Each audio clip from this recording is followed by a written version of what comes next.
they say come out here on vacation, leave on probation. Like, I can see how you can come out here. Yeah, that's the saying. That's what I heard when I came to Atlanta. You introduce yourself to us. It's your boy, Akumasanti, Big Lord. I go by many names, but you know my face.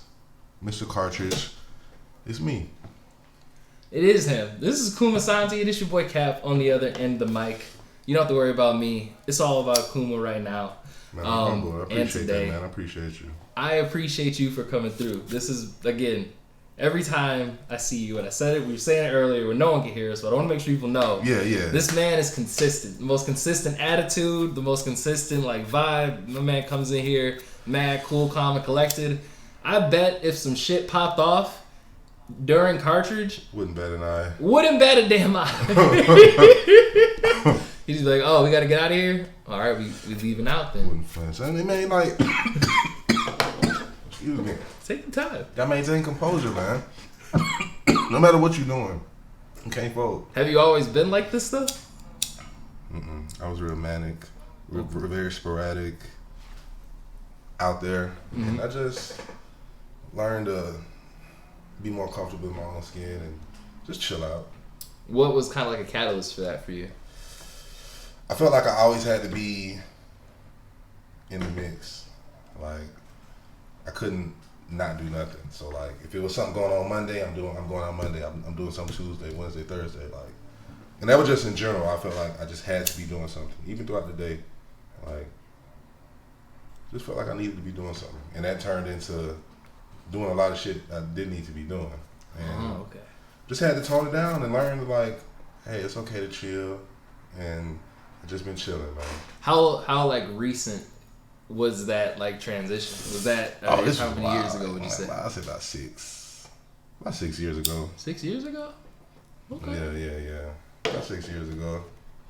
That's cool. Strangely enough, so me personally, having been a transient, I'm coming in from Detroit.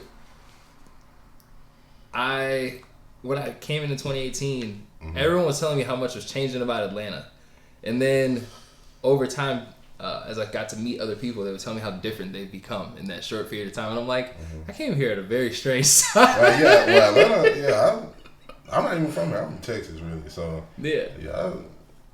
I could see how that. They say come out here on vacation, leave on probation. Like, I can see how you can come out here. Yeah, that's the saying. That's what I heard when I came to Atlanta. Damn. Yeah, when I came out this motherfucker, I was on probation. Jeez. Well, I'm glad to have you, Kuma. I have this cool little effect that I put down under there. I'm really happy about it because I learned how to make it. Oh, yeah, that's fire. That's me, y'all. Learned how to do that. But we'll get it. I'm gonna jump right into it. When it comes to making music, right? How did you get involved in music, just in general? At first, I just used to like to rap. Like, I just get beats off YouTube, freestyle with my cousins, or smoke, fuck around and rap. And as I was rapping, I never took the shit seriously. But people would be like, "Bro, you can rap. Like, you can rap." But you know how like you're subconscious to yourself, like, I don't like my own voice, or I don't like how I sound. Like, that's how I was, and I thought it was like a joke. But everybody kept saying like, "Bro, you can rap." So I started rapping, and as I started rapping, like, I loved it. I was fine, but I couldn't find the beats that I liked. I would get cool beats, but it's like I hear a song in my head, but I could never find that energy or nothing even close to it. And I was like, if I can do this, maybe I can make beats. And I just kind of like spur of the moment, downloaded fucking a pirated Logic, got like a cheap MIDI keyboard, and just got on YouTube, bro, and studied for like a couple months, bro. Just, I wake up, I do something in the background, and I'm watching tutorials, practicing that shit. And that's just using Logic first, or was that also understanding like your MIDI? Like, that was the whole thing, or was it just learn how to use like Logic software? It was really just the software. I knew the last thing I was going to be able to do was quote unquote play music, chords and all that shit. So like keyboard and MIDI was like the last thing I focused on. It was mainly like, it's a blank canvas. How do I get shit on the screen, and sound out the speakers. And it was just trial and error. Hell yeah. Like, it was literally trial and error. And then I had a couple homies like, hey, I like that shit. Here goes some more gear. So somebody might give me a old MPC they had after they upgraded, or an old SP. And I kind of just had all my 5 producer homies like hand-me-downs. Okay. And in my mind, I'm never like, oh, I need the new shit. Like, he do the same shit his do. It's just a little shinier. So I focused on my little MPC 32. All the knobs and the faders broke off, but I just stuck with it until I learned how to make music on it. And once I did that, I learned how to do it on the keyboard. And then I just found myself coming back to the computer because that's what I knew. Okay. So like, I make my best music without all the peripherals. Like, I just type my shit in, and most of the shit I sent you, that's what I did. Just with this setup here, minus the SP, just literally clicking in MIDI, or I play it through the keyboard. That's what's up. It was even cooler to me because, like I was telling you earlier, like I listened back and listening back to a lot of your music, I was realizing like in like 2018 or 2020 when I started doing this, I'm like, oh shit, this album was hit Spotify in 2021. I heard this shit earlier. Like, yo, this is cold as fuck. Like, it made me so much happier. I was like, this is so cool. Like, so then how long would you say you've been doing music? For a long time. Like, all the shit you're referring to, I recorded years ago, but I just like was like confident enough to, okay, I'm gonna buy a little distribution package and put my shit on Spotify. So like all that shit, I uploaded it in 2021, but I was making those beats in like, let's say I started like 2014 rapping. Rap for 2 years. So probably about 2016 is when I started making beats. That's when I did the I think the Ancient Technique tape and the Blue Ultra tape. And some of those beats off those tapes I sent to you when you hit me up. Yeah. But yeah, it's been a minute, bro. So it's been going on 10 years. That's more than a minute. God damn. Looking back at it, yeah, but it like once you there and then you hear it, it's like, man, it feel like yesterday. This like, do you ever like look back on anything now, and kind of compare it to what you from back then, and compare it to what you're doing now? All the time. I'm not gonna say I reached my prime, but I felt like I was at my best in like early SoundCloud era, probably like 2016 through 2018 when SoundCloud was really popping. And I don't know if I would say I found myself then, but like I had a real unique sound to where like niggas heard it and be like, bro, that sound like you. Like, yeah, that's me. And I always try to recreate, like recapture that energy, but it don't always work out like that. So more so of recent, I just been more so the experimental type. Interesting. Instead of trying to recreate what I had, I like, let's see if I can find some new shit. So that's my other question, actually. So I was telling you, I wanted to ask you something. You actually harped on it a bit. You're talking about your voice. Listening to your voice back then, say like NG Plus and like Blue Ultra, to what you were doing now with your spooky freestyle. You've changed your tone. Why did you do that? Like what I touched on earlier, I wanted to do something different. Okay. I would always, for instance, my energy, I would always make a song and like, okay, I'm gonna flow like this, I'm gonna ride this pocket, and then I'm gonna chop and screw it. And I had that mind state because that's the mind state I was in when I did Energy, and Energy was fire. So I would do that and I would record, and I'm like, it don't hit the same. I didn't like it. I wouldn't listen to it. And something told me like, I've been chopping and screwing all my shit forever. Let me pitch it up and speed it up a few notches. And that's literally all I did. I would rap the exact same, but my mixing process, I kind of went at it the opposite. Instead of chopping and screwing it, lowering my frequencies and emphasizing this low and this mid. Now I'm emphasizing my highs. I'm cutting up the frequencies. I'm speeding it up instead of slowing it down. Instead of toning it down, I pitch it up an octave or two. And I like it so far. It's interesting. I like it too. It's very different listening back. I won't lie, because I don't want to be that person. I do like your voice, like your original voice, because it has like a nice weight to it that, especially now, like when I listen to what you've put out recently compared to what you've done before, and I hear you talk, I'm like, I know your sound is different. Like the sound is already different. I'm like, okay, right. This is definitely Kuma producing, but Kuma's voice, I'm like, this doesn't, like, I'm like, It's not, yeah. And I'm not, like I said, I it's not like something that's set in stone. Like, you're experimenting. That's what it is now. I'm hip. But that's what I do it for. I want to hear what people got to say. I want to hear the feedback on it. Look, I appreciate it because I'll be telling the same way I tell Q. Like, if y'all give me the space, especially if you don't take it poorly, because that definitely comes from just the opinion. It's just one opinion, versus the hundreds and millions of other opinions. So it really don't fucking matter. I will share it because I care and I want to let you know. And I also just appreciate that part of the conversation. Like I like being able to talk to producers and artists who are open-minded and just always changing. So when you're saying you're experimenting, is there anything that you have in the works now that you would say is like, this would be like simple yes or no, that's going to be like vastly different from what you put out with like the spooky freestyle? Yeah, I can. I'm gonna get into some more. I can touch on that. I'm gonna get into like more house. I've been doing more. I wouldn't say more house, but more dancey type shit. Up tempo. Yeah, as far as not rapping it, just as far as production. As of recent, I just have been enjoying that type of music. So I'm like, let me try it. I tried what I did and been doing, and it worked out. So I'm like, shit, might as well try some house, some dance music, some techno type shit.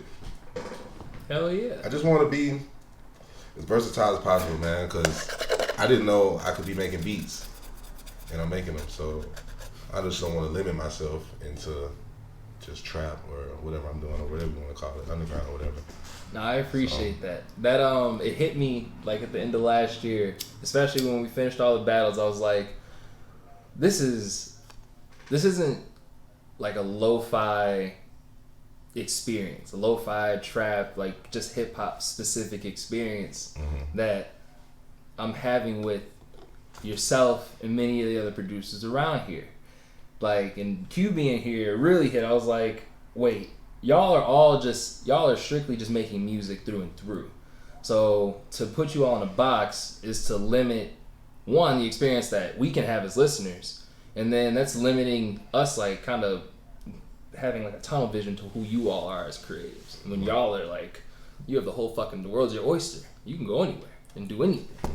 And so being able to kind of come to that has been pretty cool, because now like I get to listen with a bit of a different ear, hoping and expecting to hear something a bit different than what we've heard from you in the past. Though I will say the sound that you have, that those unique like bits that you put in from like Zelda and Smash Bros and Mario and like all that shit is so tight. And I really hope that you keep that going too. I want to. Only reason I slowed down on it.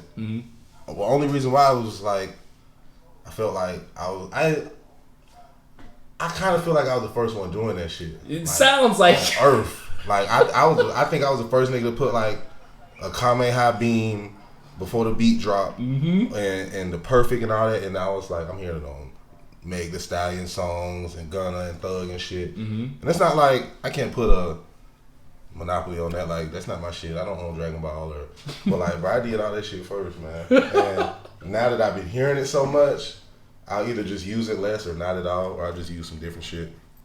But that was just always a big inspiration, bro. Like, just Dragon Ball, like all the shit, the Zelda, the Mario. That's what I grew up on, like the Smash, all that shit, bro. And the sound effects were just fire. Like, it wasn't no deeper reason. People were like, why you like the sound? It just sound fire. Hell yeah, the way you implement it is absolutely amazing. So to that point, like getting into like this next section of our conversation, the events that you all do. You are a co-founder of like the Cartridge Collective, but you're also a member of the Controllerized Collective as well. Am I wrong in saying that? I would say not a founder, no. Blake and Will founded Cartridge. Okay. I've been there since day one. They founded it, put it the whole idea together, but I just stayed down and became director of productions and sound. So when it comes to booking or setting up audio, making sure all the DJs and the acts is on, that's basically my part. And when we outsource and do corporate events or whatever, I'm the house DJ, the cartridge DJ. So if anyone wants to book a show with cartridge, they go through you, essentially. Essentially, yeah. They hit the cartridge page. I respond to them. We set up times, this, that, and the third, and get everything in order.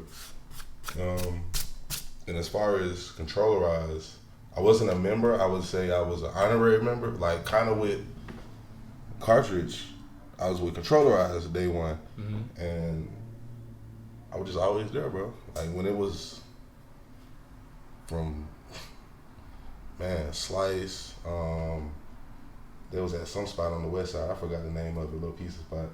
But I was there from when they was like pushing in 20, 30 folks to where that shit was at Monday night, and they had 1,200 folks max capacity, turning niggas away at the door. And it just kind of acknowledged my presence and that I was fucking with them. And it was like, bro, like, you fam type shit. What's been like your favorite part about these events that you've been able to help kind of really add your own like flavor to, and now that you're also helping organize and like run, like what's been your favorite part about that? Really, man, like the networking.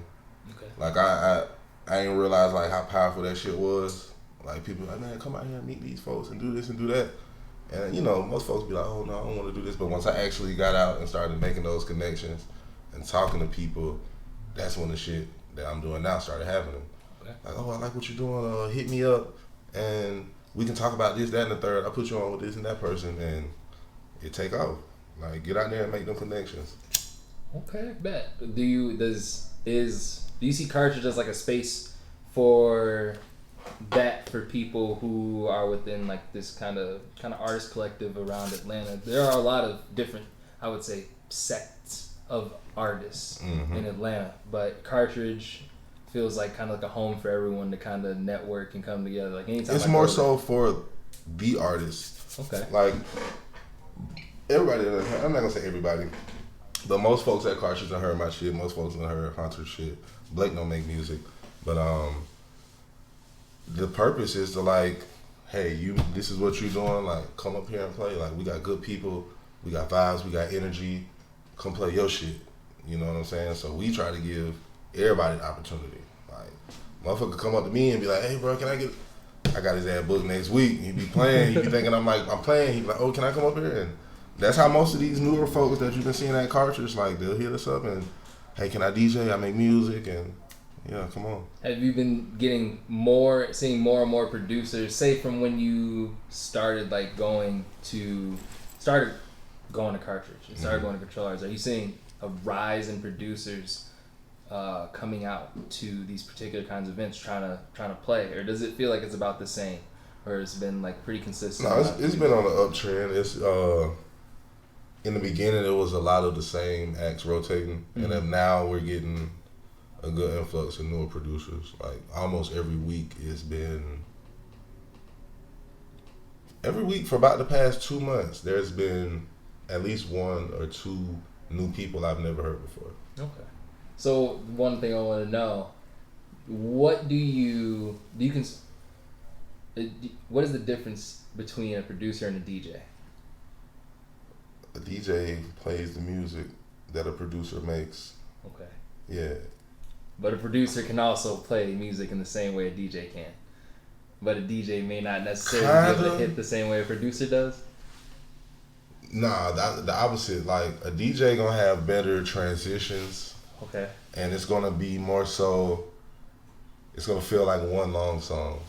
Like, I'm a producer that DJs, and my transitions are bad. So I'll just slow the beat down and then just play the next beat. But I'll play a sound effect or might make a scratch in between, and it'll sound kind of coherent.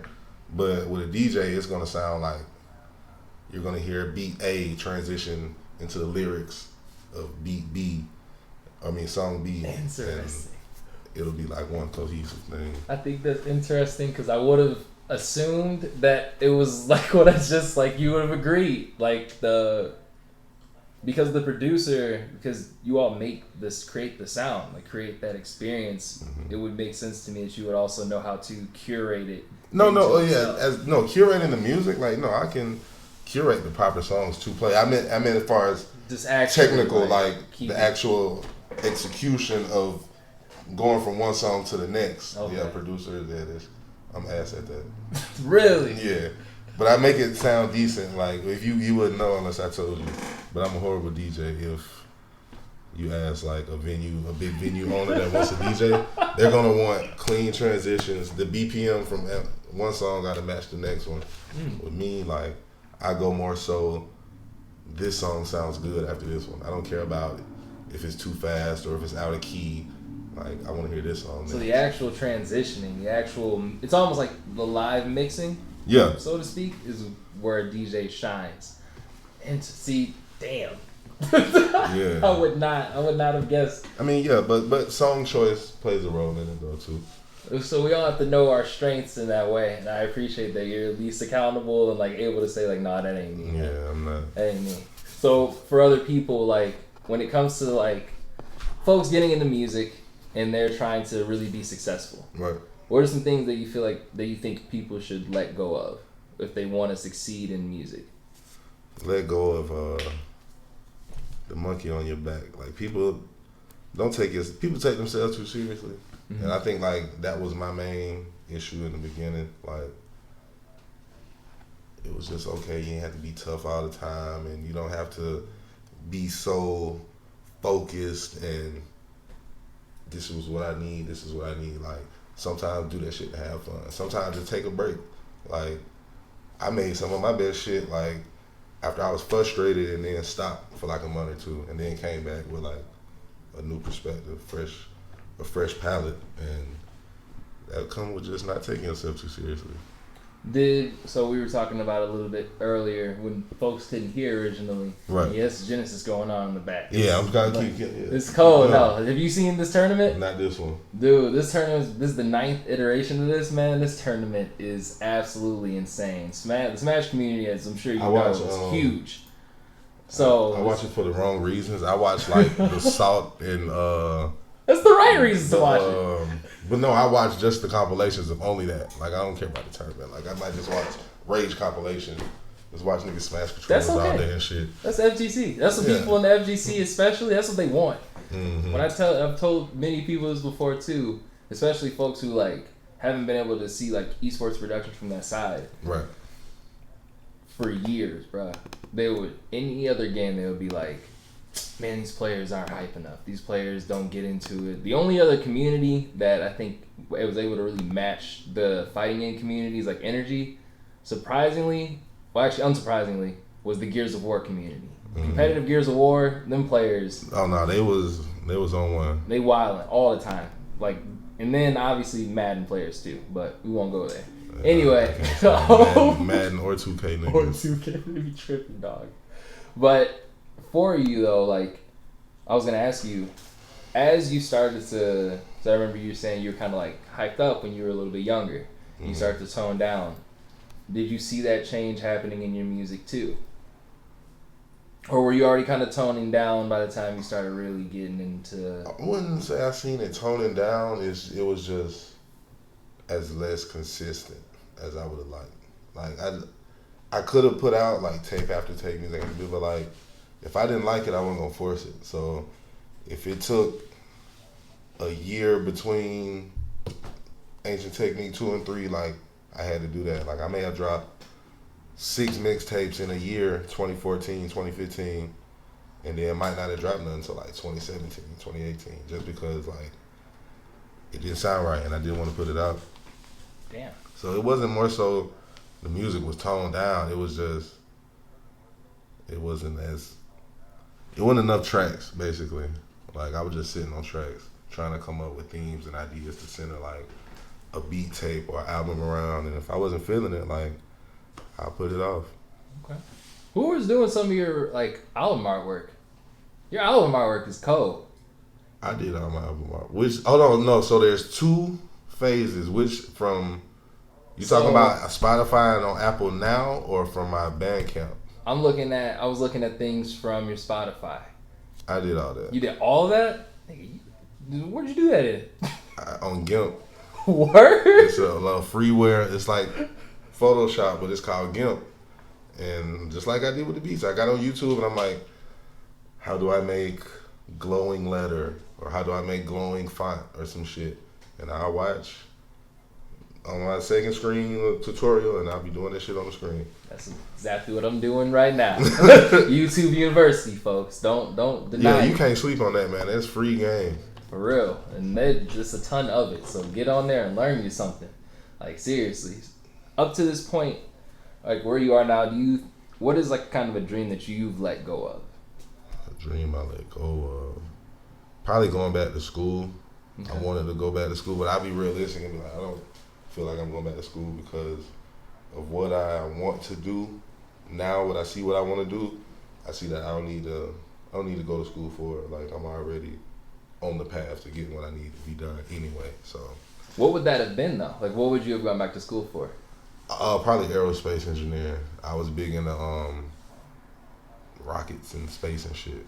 Really? And yeah, I used to. I was fired, bro. I was in school. I took the ASVAB, scored a perfect score. Like, Air Force was like on my door, like we need them. But I was on like, I want to be in the street type shit. I was young and impressionable at that time, and I was on that nigga shit, the dumb shit, and I kind of squandered the opportunity. But I wanted to be a pilot, but I didn't have 20/20 vision, and I needed laser correction if I wanted to be a pilot. You can't be a pilot unless you got perfect vision. Yeah. And when my mom hit me with the we can get you lasers, I didn't trust it at the time. I think LASIK was like fairly new at that time. Yeah, this would have probably been like the early 2010s ish, like late 2000s. Yeah. And I don't know. I kind of squandered that opportunity, but yeah, I would have been probably an aerospace engineer if I wouldn't have got the corrective surgery and been like a pilot. Damn, dude, that's cool. I'm glad we get to talk because I never knew it's about. Yeah, niggas be thinking like, what do you want to do? Like, work on truck driver? Like, nah, I used to want to be like, I was just into rockets and space, bro. Like, what was it about those particular I don't know, what was about rockets and space that you were into? Bro, because it was like, I realized like, young as hell, I was just self-aware as fuck, and I'm like, bro, we all here on Earth, like.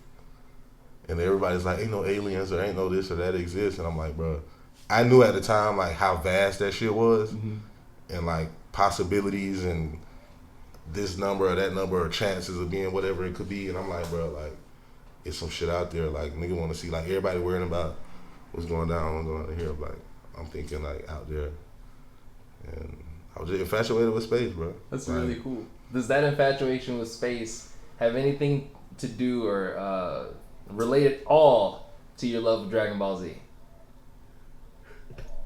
No, it wouldn't have nothing to do with space. It was just like, bro, these niggas flying and shooting fireballs, bro. Like, but you see what I'm saying? Bro. They all aliens and shit too. Yeah, but I didn't look at it like that. When I was watching it, like, I guess because they was depicted as they look like the other humans, like, I wouldn't really think, like, I just thought of like Piccolo as the alien when I was younger. But as I grew up, like, yeah, them niggas aliens. But now at the time, it was just because like they was fighting, bro. Because I think before Z came out, the only other anime I think I saw was Sailor Moon. So that was like a complete opposite of what I was used to seeing. Oh wow. Okay. Real quick. So I because I want to know if you have like some of your favorite anime. I don't want to do a top anything actually. Some of your favorite anime to watch. It wouldn't be in no order. Probably Berserk. So good. Dragon Ball. Fist of the North Star. JoJo. Anything with just like buff niggas fighting and throwing hands. Yeah, just hands, bro. So you've seen Baki? Baki, yeah, I would say Baki. Hunter. Really, bro? A lot of OG anime I fuck with. I can get with the new shit, but like it be having so much hype around it, and I be hearing so many folks talk about it. It make me not wanna. Okay. And honestly, because though I am a lover of anime, I got like 6 shows like stockpiled right now. I'll probably watch like 3 of them after we finish this, like later tonight. Right. There aren't enough buff niggas throwing hands, because I also am a fan of buff niggas throwing hands. As a martial artist, Z gonna come back. I don't know if it's gonna be Z. I think it's gonna be like Super or something. Yeah, Super's coming back. Yeah, but yep. They're doing Planet Eater Moro next. It's gonna be a whole thing. We'll see. I'm more so stuck in my Z phase. I just hold on to the memories and just respect that. Like the new shit is cool, but it's hard to keep up with. It remind me of like Pokemon. Like I used to fuck with Pokemon, but after them 151 and they started adding new niggas, new starter niggas, like I was like, it's cool, but I just rather stick with the OG. Got it. All the different these different color games is enough to keep up. No, I'm trying to think of some anime I fuck with that wasn't just buff niggas. Like I fucked with Yu-Gi-Oh hard. Yu-Gi-Oh was cold. Yu Yu Hakusho. Oh yeah. You make a reference to Yu Yu Hakusho in one of your songs. I was like, that's cool. I said something about like Spirit Gun. Yeah. I was like, that's cold as fuck. I think it's like some new shit I watched. I like Dorohedoro. I haven't watched that. That shit was fire. Okay. And the Chain Man shit that they came out with, I'm fucking with it. Cold as fuck. Yeah. I need to start reading. Everybody be like, bro, you gotta read the manga, but I can't say nothing. I can't even down talk it because I haven't done it yet. I ain't never read one. So we'll see. I was there. My brother is... It's just like how I'm going from like images to book. Like my brain can't comprehend that right now. It happens quickly. I can because I can tell you are very reflective, and like you said, you're very self-aware. Reading manga is like you do it just like that. I used to think like I can't do this shit. Like I don't want to just sit down and read it and then try to look at get it all in. Right. No, you just fly through that shit. And if you get a chance to read like anything, I would say read Baki and then read a manga called Tough. Those are especially strong niggas throwing hands. The mangas for that. Yeah, it just falls periodically, little by little. Let me.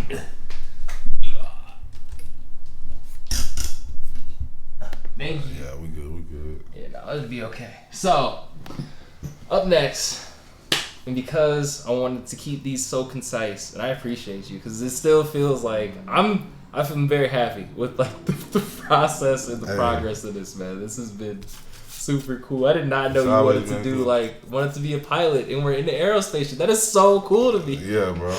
And most folks don't know that, because it's like, this will go around like I used to like, motherfuckers ask, and yeah, I tell them, but nobody ever really asked me like, what did you used to want to be?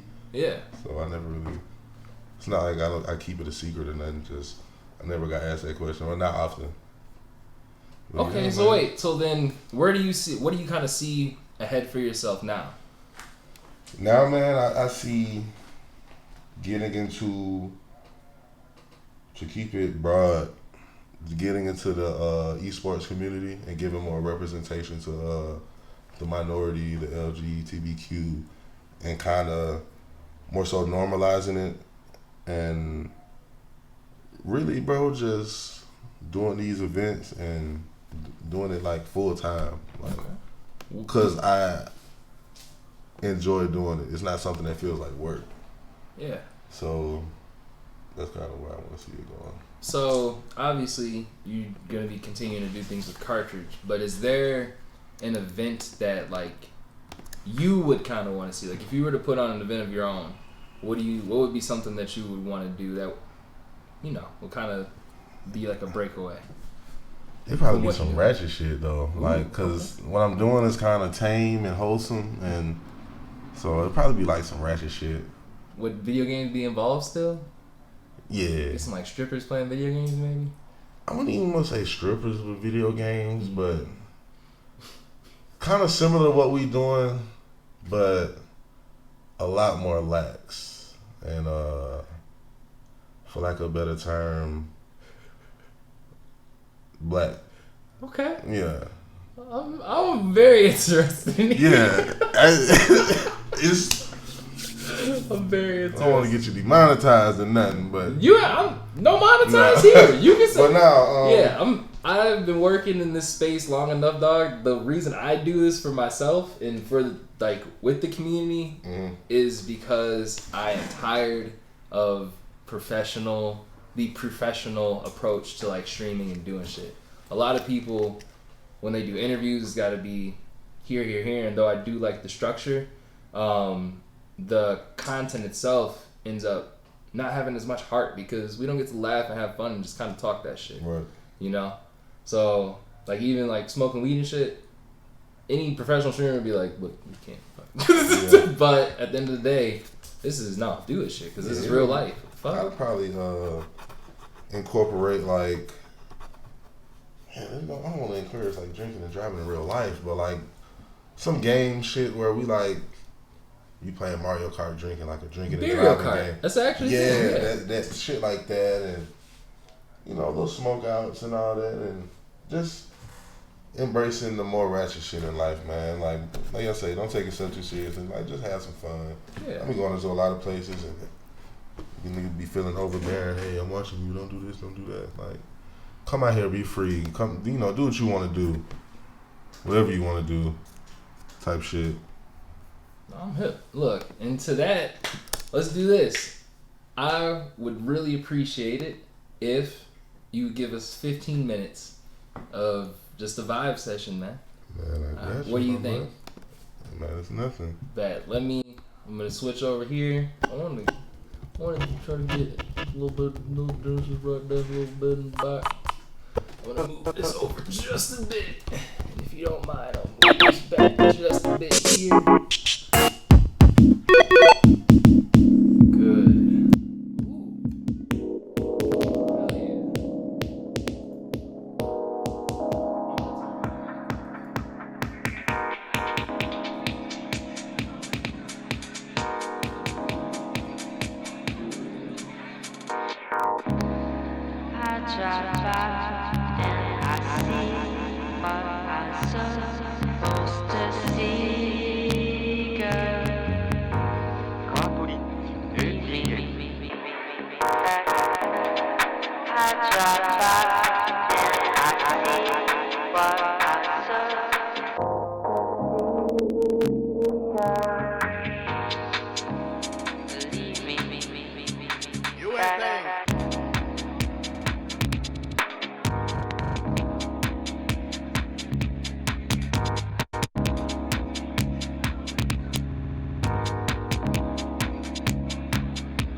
Cartridge ATL.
Guys, are you picking me up from work? Get in the car! We're going to the place!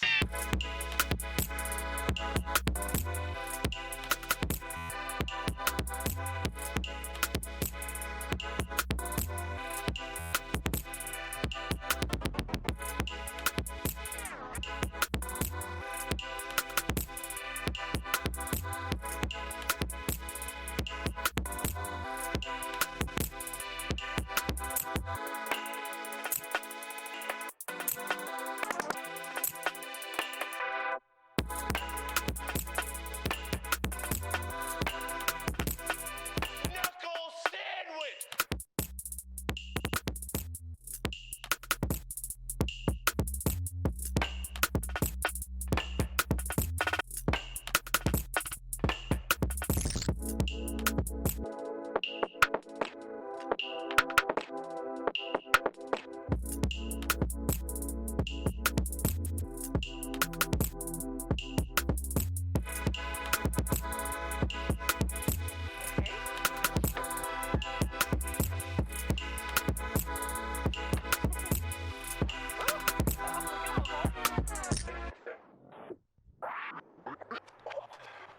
Recent. I need to. I'm really trying to get back in the lab, man. I've been on a hiatus for a minute. I feel like, and I've been cooking up some shit. If I don't get it all recorded like I want to soon, and I don't hit my deadline, I'm gonna just drop it as a beat tape. Look, But what? I'm trying to rap over like shit like that, and yeah, What's been the experience like trying to rap over? it's actually been fun because I was looking at it. How would I describe it? Like music, say for instance, this is 150 BPM, and my first initial was like, how can I rap that fast? So I'm blah blah blah blah blah. But I find out I can approach 150 BPM rapping if I rap at 75. Yeah. You feel what I'm saying? Like the time division is still so like I found a way to, you know, with my drawl and me talking and speaking and rapping a little slower, to time it half timing, if that's the correct term. I don't know like a lot of music terminology. I just be doing shit, but yeah, man. I'm coming on like a lot of more upbeat, up tempo, like not so much dark aura energy type beats with like you know all the low frequencies. I'm trying to just like I said, just experiment and try new shit. I fucking love it. That shit was so cool. Appreciate it. That was so fucking dope. It was smooth. Driving Panther, you called it. It was smooth. It was clean. It still had the elements of your sound to it from over time. All the little bits, all the small effects, all the video game stuff, all that was there. But it was like, it was fluid. It all flowed really well together. That was so fucking good. Yeah, and I really appreciate that, bro. I know what I can do and what I got, bro. It's just I be wanting to like get shit just right, and I've been doing for the longest. I get something right like a few times. I get like 5 or 6 good songs, and instead of me like sitting on them and building something, like as soon as I make something, I can't wait to drop it, and I drop it, and it'll be like a single here, a single there, and them singles might sit for a couple months before the album drops. So I've been holding back on posting a lot because I'm trying to get like a real deal package together and you know distribute that. So that's some shit to look forward to, man. Look, you got me hyped. Don't be hiding shit from me. I'm confined it. Shit. I'm knocking at your door like, where? Yeah, man. Drop the tape. Drop the tape. My apartment. Hide my face as much as possible. Here we go. Okay. Yes. Oh. Ooh. No.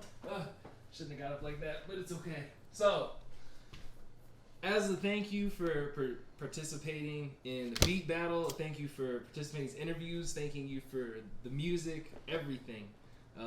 Deep thank you.